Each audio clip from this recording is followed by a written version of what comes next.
recount my day's activities to Fletch. There's a maple-glazed pork roast browning nicely in the oven, and white chocolate chip macadamia cookies cooling on a rack farther down the counter. I've already sautéed the almonds, and am waiting for the green beans to blanch so I can toss the whole lot with yet more butter before serving the meal. "That sucks," he sympathetically replies. "What happened?"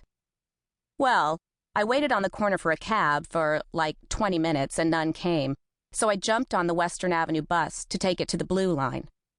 I stir the potatoes before sampling them. Do these need more horseradish?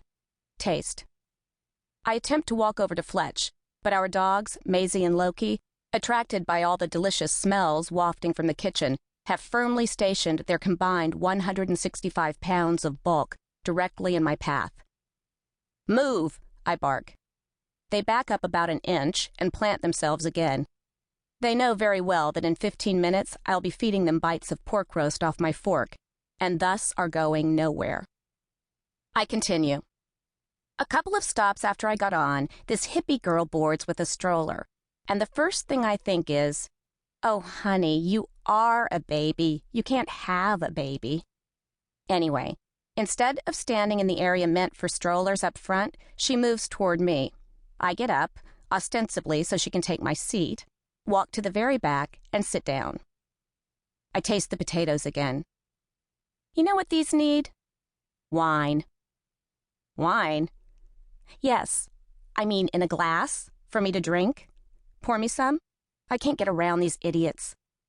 I gesture at the dogs, and they both leap up to snap at the butter dripping from the wooden spoon.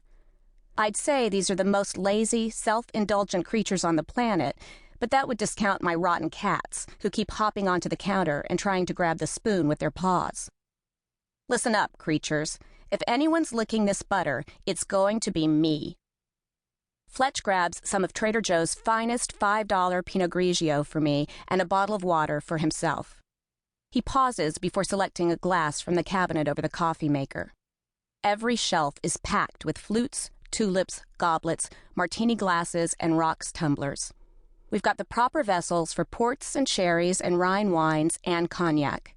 You can have a beer in amounts varying from 8 to 32 ounces in pilsners or pints.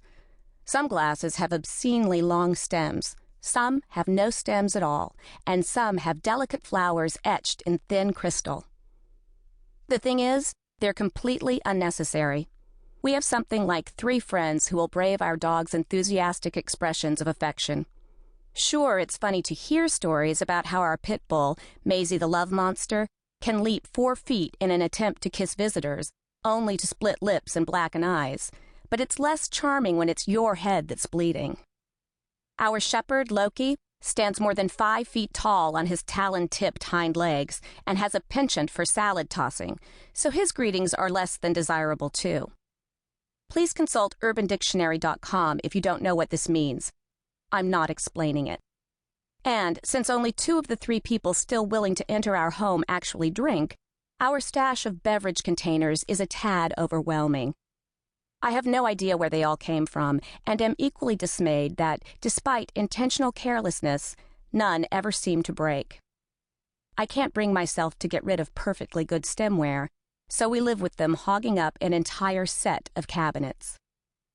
Daunted by the lot of them on display, Fletch finally chooses one of our 15 multi-purpose models and pours me a healthy belt of white wine.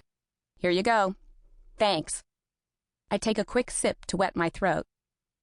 So, I'm just about to get off at the Armitage stop, and I see the hippie chick making her way to the front after shoving her kid's stroller in the area by the back exit. I keep my eye on said stroller because who the hell walks away from her baby on a crowded bus? I mean, we're in Chicago. Yeah, it's relatively safe, but not let a stranger watch your most precious cargo safe. Then this guy comes up and stands next to the stroller, and I get nervous because the mom's not even looking back at us. I mean, who is this guy? Is he going to abduct the kid? And why the fuck is he wearing a straw fedora, especially with his stupid beard? My first thought when I saw him was, "Hey, it's Panama Jackass." After being removed from the counter 926 times, my cat Bones hops up for the 927th. I place him back on the ground and continue.